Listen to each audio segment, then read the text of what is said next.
Hi, and welcome to another episode of Heal Yourself Gwinnett. I am your host, Dr. Lauren Millman. Heal Yourself Gwinnett is recorded here each month on Gwinnett Business Radio X at the Subaru of Gwinnett Studio. Each month, Heal Yourself Gwinnett aims to present and share topics to better inform and educate our listeners and community so that they can make better health choices for not only themselves but for their families.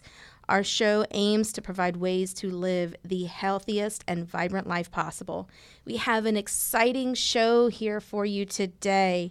I have here with me a very special guest, Dr. Eric Plasker. Dr. Plasker is not only a fellow colleague and chiropractor, I am also honored to call him my friend. Dr. Plasker has been called the Change Master by many. What a name there.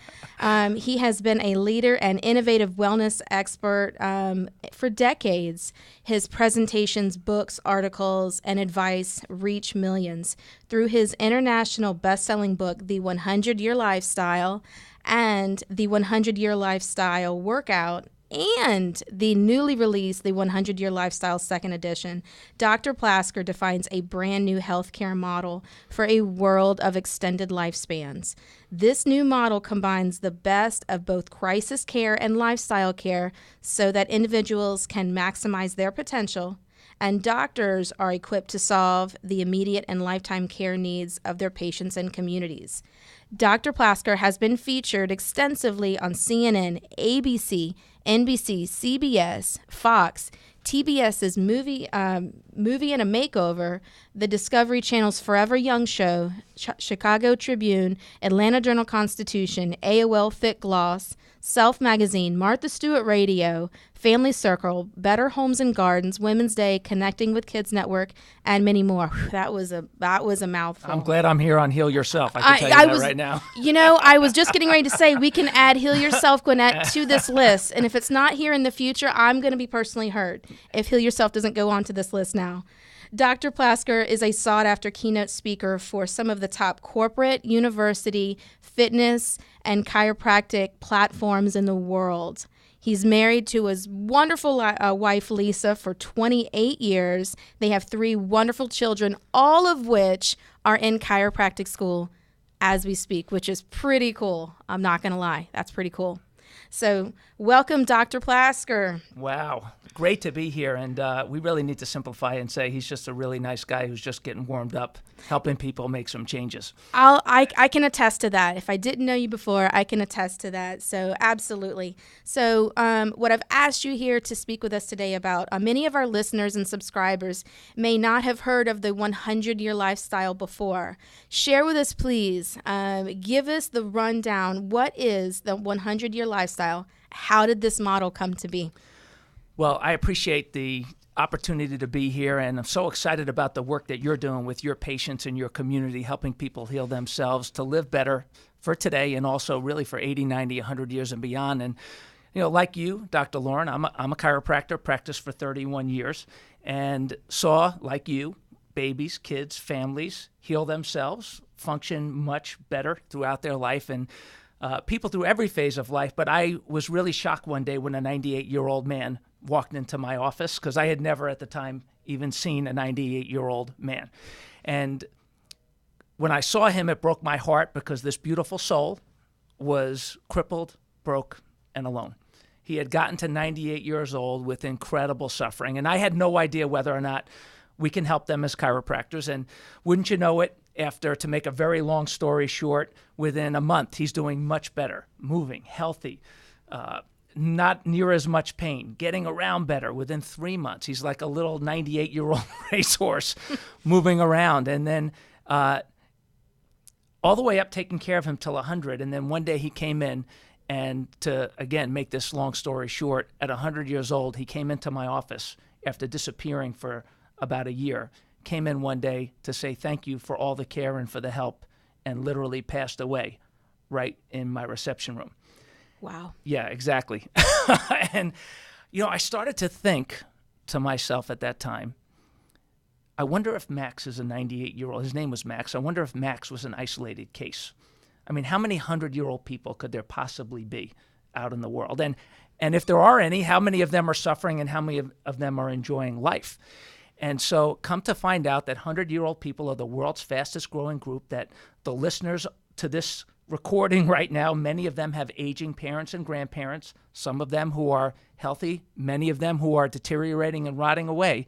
And so I decided to study it and learn how to master helping people make the changes they need to make to live the best life every day to 100 years and beyond. Wow. Wow. There's a lot of passion behind that story, and there's a lot of fuel behind there. So, wow. That is, when was that? How long ago did that occur?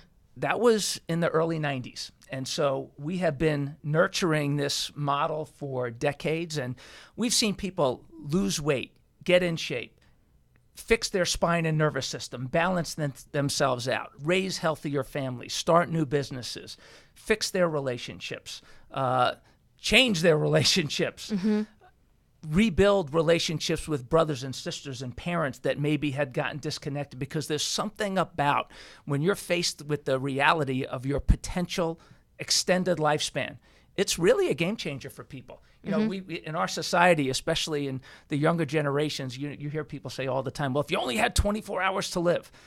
Well, you do that for a year, you end up after a year exhausted, in debt, broke, and beaten. And what are you going to do with the next 10, 20, 30, 40, 50 years of your life? And so it's exciting to see people starting to think long-term, building a life, making their health a priority, and making changes that are really good for themselves and for the world. So what are some of these key components? Because obviously that this is an all-encompassing model. There are many aspects to this. What are you seeing, and what in your book are you seeing some of the key foundational components to living a healthy 100 years? Great question. And so the first thing I would say is to start to develop a vision for your extended life. That is so important. I mean, if you knew you were going to live to 100, how would you change your life? If you knew you were going to live to 80 or 90, how would you change your life today? How would you live your life differently? And begin to develop that long-term vision so you're just not feeling like you're chasing things all the time, chasing happiness, chasing health, chasing relationships, or chasing money, but that you can really settle into your skin because you're developing a vision, and you clarify that vision for your extended life. And then once you realize that you have this vision and you develop this long-term vision, you may realize that, wow, I need to make some changes. And so if you're listening to this and you think to yourself, wow, if I'm thinking long-term, yeah, I definitely need to make some changes. And then the next question becomes, well, what's going to motivate you to take action on that change? Are you going to wait for a crisis to force you to act? Or are you going to begin to make changes that are quality of life oriented so that you can start enjoying those changes for decades instead of waiting until you fall apart and then trying to put yourself back together again? Wow. Absolutely. Interesting. Where do they start? They know they want to make, I see this, as you can imagine, in my practice, and people, whenever they find me, many times I get I know I need to make a change. I don't know where to start. Where to start? How do you, without becoming overwhelmed, because I see that being a challenge, is where do they start? Great question. And I think the first place to start is to decide what's going to be your motivating factor. Is it going to be crisis or quality of life? And then commit to the change. You know as well as I do, because, listen, you're a great chiropractor. You have a great practice. How many times do you see people, patients, that come in? I mean, because, listen, here's a reality from a health perspective. You got to have a healthy nervous system, a healthy spine if you want to function well for a lifetime. How many times do we see in our practices where people don't come in and start to take care of it, even though they've had pain on and off for decades, or symptoms or conditions on and off for decades, some people, but they wait for the ultimate crisis to force them to come in? Well, I think it's time that if you are in a crisis, that you should act. If you are not in a crisis, but you know there may be something looming or that there are changes that you need to make, it's probably not going to go away until you make the changes. So commit to the change and then recommit to that change every single time you're faced with a choice. We call them in the 100-Year Lifestyle second edition, we call them the 3 life-changing principles of the 100-Year Lifestyle, where change is easy, thinking about it is hard. And then change comes one choice at a time. Think progress, not perfection. And then if you're going to make a change, life-changing principle number 3, make it something that's compelling so that you can enjoy it for 80, 90, 100 years and beyond. So that's really where you start. Thinking about the changes, committing to the changes, and making it about quality of life, not just waiting for a crisis. So because I'm a chiropractor, this is where my heart obviously falls into where I'm talking about this with my patients. So many people may be listening to this going, where does a healthy spine and nervous system fall into this situation? Most people think about, I know sometimes people don't think that chiropractic can be anything other than neck pain, back pain, and headaches. They maybe not have heard that this can fall into their lifestyle or getting them to a healthy 100 years. Talk a little bit more from your standpoint about that. I love that. And especially, listen, how many times do you and we see people in our offices where they come in, they get a month or two's worth of care or a week or two, or sometimes it takes longer, and they'll say to us, you know what, Doc, I know I'm a month or 2 or 3 older than I was when I started here, but I feel a lot younger and healthier today than I did 3 months ago. And we hear that even people that have been under lifestyle care, as we call it, for a decade or longer, me being in practice for 31 years, you being in practice for the length of time that you have, we see people for those years where they feel younger years later than they did when they first started with us. And the reason is this, is that you live your life through your nervous system. Your nervous system controls and coordinates the function of every cell, tissue, and organ of your body, from your heart, lungs, liver, kidneys, and stomach to your back, neck, and muscles and ligaments, and everything is controlled by your nervous system. So if you have stress in your nervous system, it can affect your health on every level. And when you remove the stress in your nervous system as a primary function of what you do, then it can make a big difference, not just in your quality of life and how you feel today, but your health and vitality long term. For those that are just tuning in here listening, you are listening to Heal Yourself Gwinnett, and we are talking with Dr. Eric Plasker today, leader and innovative wellness expert, author of the 100-Year Lifestyle, chiropractor, and we are talking today about how can you live a healthy and vibrant 100 years. You were just talking about how a healthy spine and nervous system relates to or fits into this equation. And for me personally, what I'm speaking about with my patients is this is the foundation for getting to that point. This is where we want to build all of our healthy habits off of. I like to think of it, what I say is we're building the foundation. The healthy spine and nervous system is building the foundation, and all of these other activities that we're doing, what you talk about in your book, are building up, building up the frame of the house, putting up the drywall, painting the walls, building the, putting pictures on the wall. What I find so often is that people do things in the wrong order. With the best of intentions, I think so many times people do things in the wrong order. I know you've been in practice longer than me. You've seen that. Can you expand a little bit about that? People that have the best of intentions trying to do everything, but they still find themselves behind the 8 ball. Yes, and it is, I think, the wrong order. I think you said that well. We have an acronym for fitness that, because people want to be fit and healthy for the long haul. Nobody wants to rot away. Nobody plans on rotting away. The people that are our parents and grandparents that unfortunately were blindsided by their extended life, none of them knew they were going to live this long. And looking at that, and we say, okay, well, if I'm going to live that long and if I have those genes, what should my priorities be? And for many people, it's being fit. Fitness is a priority. But we have fitness mixed up a little bit. It's not just muscles, and it's not just cardio. I mean, here's the reality. The acronym that we have is it's taking the word fitness. If you want to be fit and healthy for the long haul, you take the word fitness, and it's N squared ESS, the NESS of fitness. It's N squared ESS. And the first N is neurology. Your nervous system must come first. Listen, muscles are attached to bones. They're controlled by nerves. They're just hanging out unless they're getting the right communication over the nervous system. So the nervous system comes first, and if you'll remind me, we'll come back to that, okay? And then there's nutrition. You are what you eat. Means that you have to eat healthy. It's important to eat healthy, but your nervous system helps with the digestion and the processing and assimilation of food. So you need good nerve supply, not just for your muscles and your heart, but you need it for good nutrition. And then you have the ESS, which is the endurance, which is the cardio training, keeping your heart healthy and your circulatory system healthy. So there's the endurance, there's the strength, because we've all seen grandma or grandpa struggle to get out of a chair. You can't wait until you lose your strength to try to gain it back. You have to keep yourself strong all along. And then there's the structure, the other bookend, which is the spine, which is the posture, so that you can be active and healthy and independent as you age. So that fitness as an acronym, most people focus on the nutrition and the endurance and the strength and forget the bookends, which is the neurology and the structure, which without the bookends, you can forget the middle components. The books just fall apart. They do. So, and people, like I said, if there's one common conversation that I have so often is people who would believe that they are very healthy don't understand why they're in the shape and condition that they are, and they just don't understand there's something else going on. Which leads me to, and we are going to get back to that N squared, I know, in the neurology in a second, but which leads me to how with people with the best of intentions, and we are in a society where we can have we have access to so much information, and people can do a lot of their own research. So are we in a society? Are we in a situation?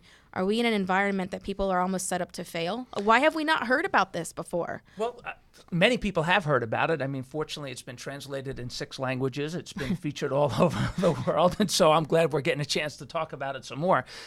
But what you said, I think, is very important. You said that we have so much information out there, which means that there's a lot of really good information out there, and there's a lot of really, really, really bad information out there. There's a lot of such bad information out there that it becomes important, not that, wow, I got this information, but wow, is this good information? Is it healthy for me? Can I utilize this information? Does it make sense? Is there something attached to it that's just about selling a product, or is it really good information? I believe what we're talking about today, yes, we want people to take action, but it's also really, really relevant and good information. Getting back to the nervous system for a minute, which is really good information. We live in a world that is neurologically damaged. There is so much neurological, there's almost like an assault on the human nervous system. Every time we turn on our phones, get in the car, listen to different types of noises and things that are, I mean, our nervous system takes in everything in our environment. And so having a healthy nervous system has to be a priority for all of us to adapt. And then, and the assault on the nervous system, it could begin with a baby in the womb. If a mom is not caring for herself in a healthy way, well, the baby's nervous system, that fetus's nervous system, will react and be affected. When a child is born, the pulling and twisting very often on the neck and the spine and the nervous system can cause a neurological assault that can cause problems. When a child is learning to walk or gets numerous, way too many shots, we're finding out over a certain period of time, that is causing lots of neurological compromises. We're finding out now more and more. And then the list goes on in the foods that we eat and in as we age through every phase of life. The nervous system, our nervous systems are our adaptation mechanism.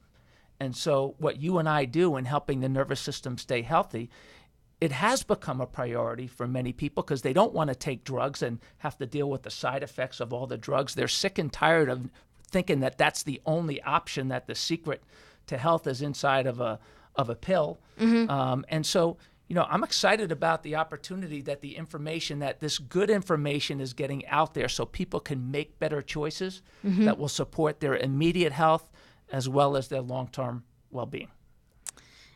Nicely put. Very good. That I like that. And we do speak of the same things with our patients. So it's always a breath of fresh air when you hear other practitioners out there talking about the same thing with their patients as well.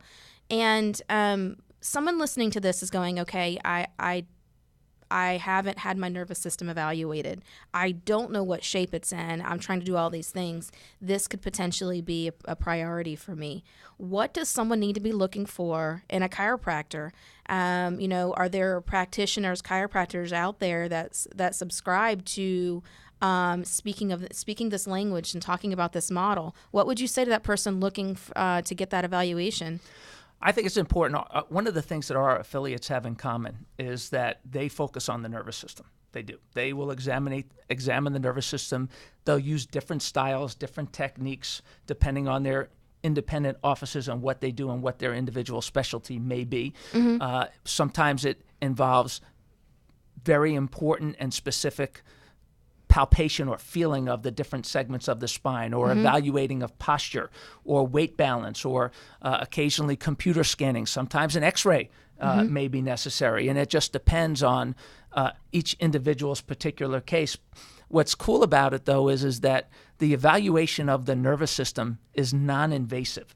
You don't have to have blood taken out of your body, and you don't have to have injections, and you don't have to have dye injections or any of that stuff. It's a very I want to use the word simple because the concept is simple, but after all those years and years and years and years and years of training, it's not as simple. People joke about it because I've been the chiropractor for sports teams and colleges and universities, and I tell all the people that we're working with there, I said, we make this look easy because we're experts and we've had a lot of training. So it's simple, but it's not easy, correct? Correct. Yeah. Absolutely. It looks simple. It looks very simple, but the procedure is actually quite complicated. And the care feels good. So if you're in need of the care and you have that evaluation and you start to get the care, like we talked about in a previous segment, how people do, not only do they start to feel better, but they feel younger, healthier, and it's natural. It's not artificial. It's natural.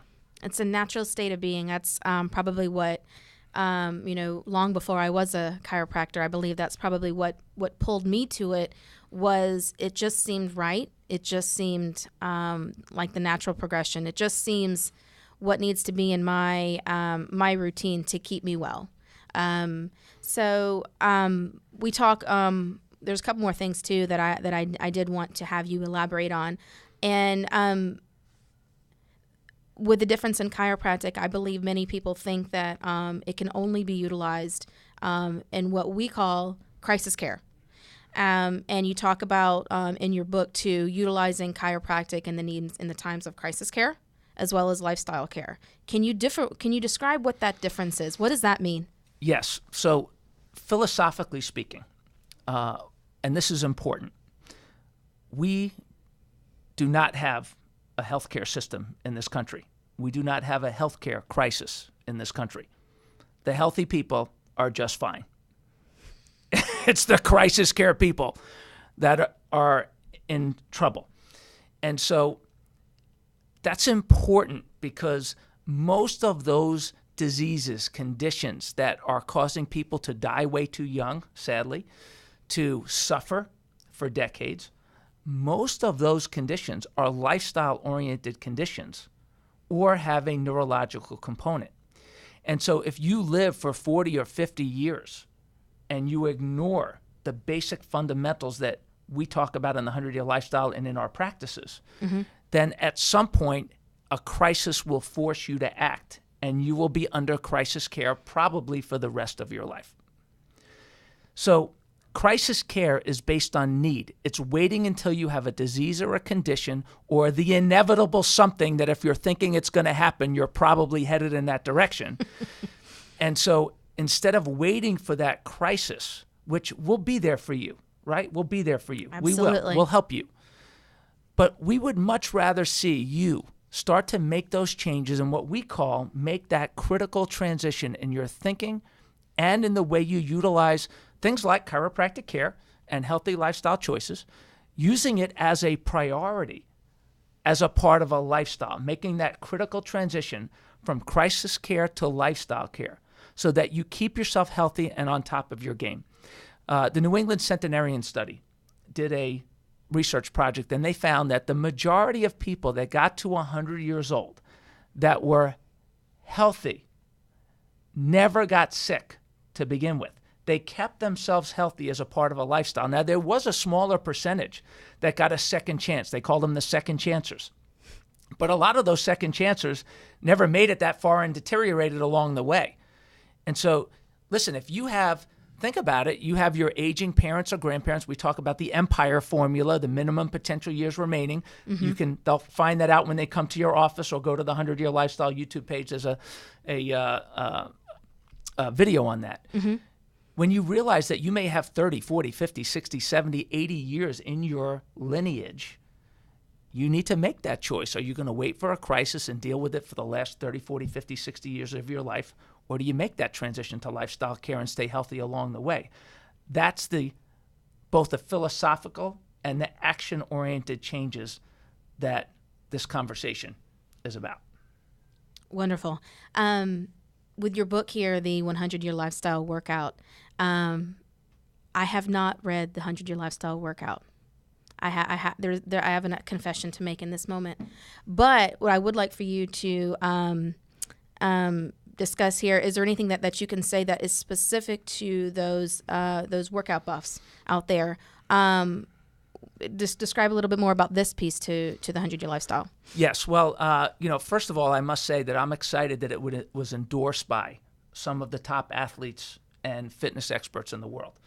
So, for example, the National Association of Sports Medicine, NASM, certification body for personal trainers, they endorsed it. American Council on Exercise endorsed it. Roger Craig, soon-to-be Hall of Famer, I hope he deserves it, endorsed it. And baseball players and world-class athletes really excited that they supported this project, because what they understand is that, going back to that fitness acronym, is that it's not just about the muscles, that you must have a healthy nervous system in order to perform best to your best of your abilities athletically. And so that neurology, nutrition, and the endurance, strength, and structure as a model for understanding how to keep yourself healthy is really important. And it's not just about getting the workout, because, listen, so many people get started in a workout program and they get overuse injuries or overuse syndromes, or they strain themselves, or they have a repeat where, why is it always my right side? Why is it always my left side? Why is it always that right hip that gets sore? Why is it always my right arm that's sore and not my left arm, or my left wrist and not my right wrist? And these are questions that the neurology and structure piece of it answer. And so we don't want to see you start working out and then not be able to continue because you're off balance and you're not right. We want you to listen. If the tires on your car are out of alignment, but you leave your car parked in the driveway, does it really matter? Not really. But if you want to drive your car and you want to take it on the highway, or you want to take it on the back roads, it matters more and more and more. And that's what we're learning as we realize that we're living longer and longer, is that if we want quality years, then the structure and the nervous system is a very key and important component of fitness. Wonderful. Absolutely. This is I hope is something that is embraced and endorsed by every human being ever is my goal, that everyone can take this and have this be, as we've already mentioned, this is the foundation. This is the part of their lifestyle. So this has been a great interview. And any final thoughts, Dr. Plasker? Yeah, I'm just really proud of the work that you're doing, that you're taking the lead in Gwinnett, in Georgia, and I know attracting. I can't wait to get my adjustment, and I just know that your community is much healthier and better because you're here with your commitment, serving your community, not just giving really good information, but giving really good care. So thank you for the work that you're doing. Thank you, sir. I appreciate that. This has been another episode of Heal Yourself Gwinnett. To get more information and to hear our recordings, you can visit us at healyourselfgwinnett.com. Follow us on Facebook if you aren't already, and find us on Twitter at Heal Yourself Gwinnett. Heal Yourself Gwinnett was recorded plays on the first Wednesday of each month here on Gwinnett Business Radio X. I am your host, Dr. Lauren Millman, signing off and reminding you to have a healthy day.